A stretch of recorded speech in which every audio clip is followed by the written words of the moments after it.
Perfect. Yeah, and thank you for inviting me to present the European Commission recommendation to combat counterfeiting and enhance the enforcement of IPR. It's a pleasure to be here online, even though I couldn't attend most of the workshop as there is quite the time difference between Hanoi and Brussels. To introduce myself, my name is Mette Korsholm. I'm a legal and policy officer at the European Commission's Directorate-General for Internal Market and Industry. I manage various initiatives related to IP enforcement, including the EU IP Enforcement Directive, the two industry-led MOUs on counterfeiting, and then we have one on advertising and IPR. And of course, also this recommendation. And today I will provide an overview of the recommendation, which was adopted back in March this year. Next slide. So, as we also just heard from UNIFAP, counterfeiting presents a significant threat to businesses, consumers, and also the broad economy in the European Union. And in fact, nearly 6% of all imports into the EU are counterfeits. And this represents a total value of 119 billion euros, and it leads to an estimated 670,000 direct job losses. The effect of counterfeiting, it goes beyond luxury goods, as counterfeiting products now are actually found in everyday items such as food, cosmetic, medicines, and even essential spare parts for cars and trains and airplanes. And given the scale of this issue, we saw a need for further actions to tackle counterfeiting, which leads to the creation of this recommendation. Next slide. So this recommendation, it's a non-legislative initiative. It's addressed to both member states in the EU and also economic operators such as right holders and intermediary services. It focuses on these 5 pillars, which each target critical areas to combat counterfeiting and piracy. So these 5 pillars are fostering cooperation, coordination, and information sharing. It's advancing IP enforcement procedures.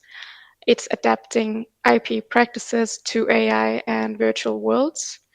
It's providing SMEs with tools to protect their IP. And it's also fostering IP awareness, training, and education. So I'll give you a brief overview of each of these pillars and the key recommendations within each one.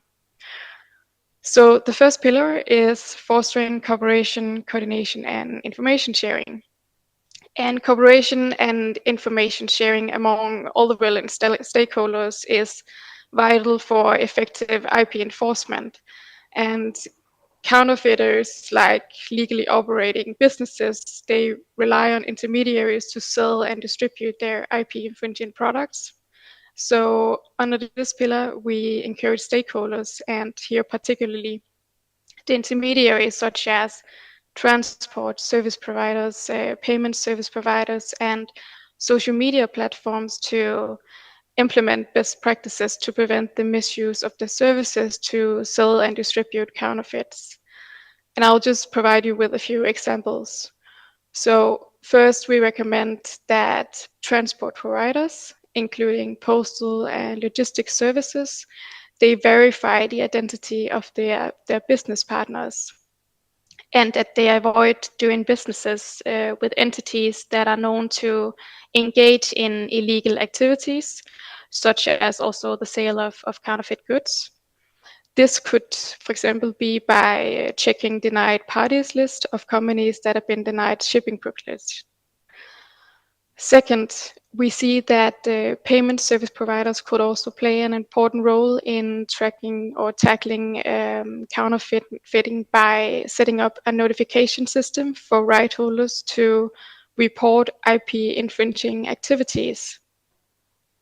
Payment providers could also help more information sharing by sharing information on infringing operators to ensure that once one service have terminated a service with an infringer, other payment providers are informed. Social media platforms also play an increased role in counterfeiting. Social media is often used by infringers both directly or indirectly through influencers to promote counterfeit products. In many cases, they attract consumers through public posts and then direct them to private groups or messaging services to close the sale. And we therefore encourage social media providers to develop systems to monitor and address misuse, and also to support right holders in fighting the illegal use of their trademarks in social media account names.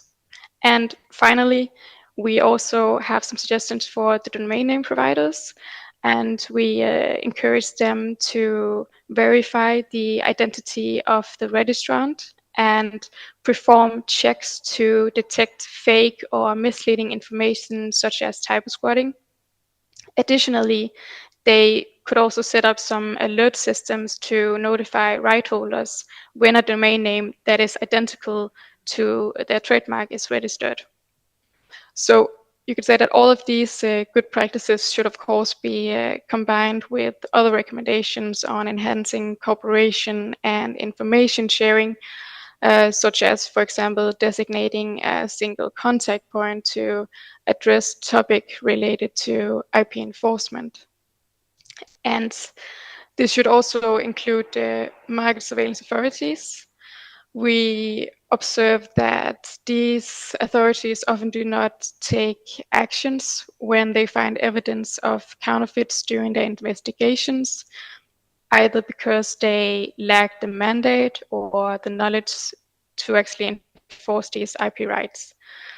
We therefore encourage member states to provide these market surveillance authorities with the necessary skills, the power, and also the resources to identify and act against IP infringing activities as part of their investigations. And finally, under this pillar, we have launched the modernization of the MOU on the sales of counterfeit goods on the internet.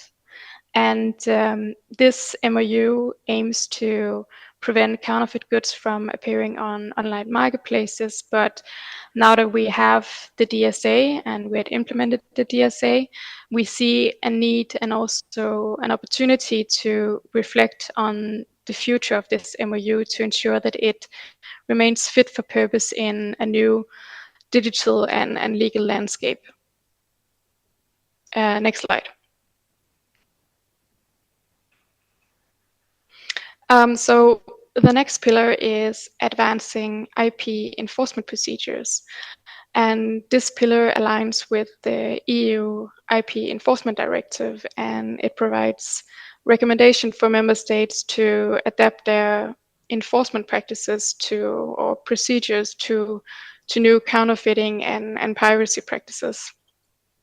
So some of the key recommendation includes the use of dynamic injunctions to address mirror websites that host infringing content and ensure that enforcement remains effective even if the site is replicated.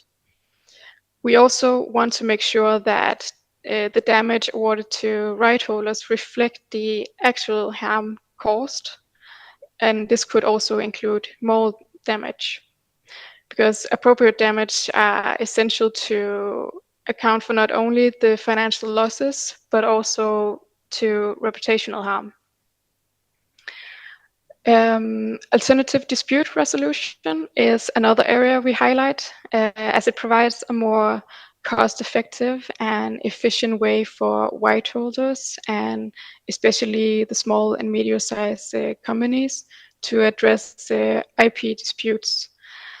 And we also see that this could actually also be broadened to include domain name disputes. We are also addressing criminal sanctions for serious IP offenses, and actually encourage the member states to reassess the criminal penalties for IP crimes committed by organized groups, and to ensure that these penalties serve as a deterrent. We also recommend establishing specialized IP units in police or public prosecutor's office to make it easier to do cross-border investigation, but also to apply the follow the money approach. And lastly, under this pillar, we are also addressing the high cost associated with the storage and destruction of detained goods, because these goods can sometimes be so high that the right holders actually decide not to enforce their rights. And together with the EU IPO, we will explore ways to decrease the time and cost of storage and destruction, but also look into more environmentally sustainable methods for actually disposing IP infringing goods instead of just burning them on a field. Next slide. So the third pillar is adapting IP practices to AI and virtual worlds. We see that the rapid advancement of new technologies, and here particularly AI, brings both challenges and opportunities for IP rights. But as these technologies advance, we focus on raising awareness of these innovative tools that support IP enforcement, such as content recognition systems and blockchain-based product tracking. And we see that these tools not only enhance the protection of IP rights, but also help to adapt IP practices to a more digital future. And to further this adaptation, we also encourage the member states to integrate advanced technologies within their IP offices, because by doing so, they can improve the application and also the enforcement of IP rights more effectively. We also invite these member states and the IP offices to participate in an open dialogue on AI and IP to get a deeper understanding of the unique challenges and potential solution these technologies offer for IP enforcement. And finally, while AI offers valuable tools, it also presents unique challenges, especially for SMEs. And in response to that, we are currently exploring the development of a checklist that could provide some practical guidance on responsible AI use. And we see that this would help SMEs use AI without risking their intangible assets, and also help them better navigate the complexities of AI. Next slide. So the fourth pillar is providing SMEs with tools to protect their IP. And SMEs are often the most affected by counterfeiting and piracy, and we have therefore introduced several tools to support them.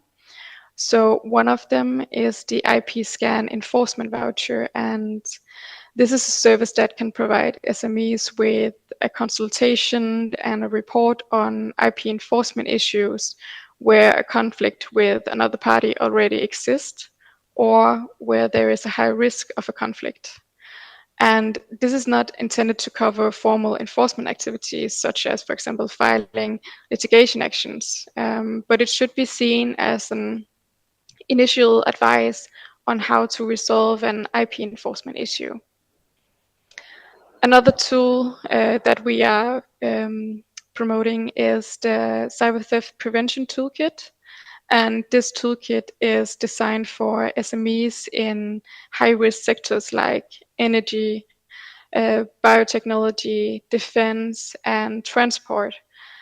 And it provides practical training to help these businesses and SMEs to protect their trade secrets against cyber thefts. as we see that these SMEs are often more exposed to cyber attacks than larger companies due to lack of cybersecurity awareness and maybe some insufficient measures. And this toolkit, this is now actually available for everyone in the EU IPO Academy and also on the Commission's website. And it can be used by other sectors as well. It's not only for these high-risk sectors, but everyone can actually use this to get more insights into how to protect your intangible assets against cyber theft. Next slide. So the last pillar is fostering IP awareness, training, and education among all the relevant stakeholders. And raising awareness about IP rights is essential to build a culture of respect for IP, but also to equip future innovators and enforcers with the knowledge they need. We see that currently about half of the EU member states have introduced IP education in schools. So we therefore encourage all of the member states to actually include IP knowledge in their national education curricula, and this would be especially important in the higher education business studies. We also believe that training for customs, law enforcement, and prosecutors is essential for effective IP operations. And we therefore also encourage the member states to provide targeted IP training for these authorities. For consumers, of course, awareness is crucial, especially when it comes to fake medicines sold through illegal online pharmacies. And we therefore encourage everyone to raise awareness of the EU common logo for legally operating online pharmacies. We also aim to help businesses to make more informed decisions when operating internationally by raising awareness of the IP help desk. And these help desks provide European SMEs with free support on IP management, protection, and enforcement across 6 different regions. And finally, we are raising awareness of the OECD Code of Conduct for Clean Free Trade Zones, as free trade zones can be exploited for counterfeit trade. And the code aims to enhance transparency and combat illicit trade within free trade zones, and we therefore encourage the operators of these free trade zones located in the EU to actually adhere to this code of conduct as another step in combating counterfeiting. Next slide. So in conclusion, this recommendation represents a comprehensive collaborative approach to tackling counterfeiting and piracy. And over the next 3 years, we will, from the Commission side, together with the EU IPO, be closely monitoring the impact and effectiveness of this recommendation. And based on what we learn, we may consider further measures to strengthen IP enforcement. And I will not go into all of these monitoring initiatives we have actually asked EU IPO to look into, but just to show you that we have a list of targets that we will be monitoring over the next 3 years. So thank you for your attention, and I'm happy to answer any questions to the recommendation.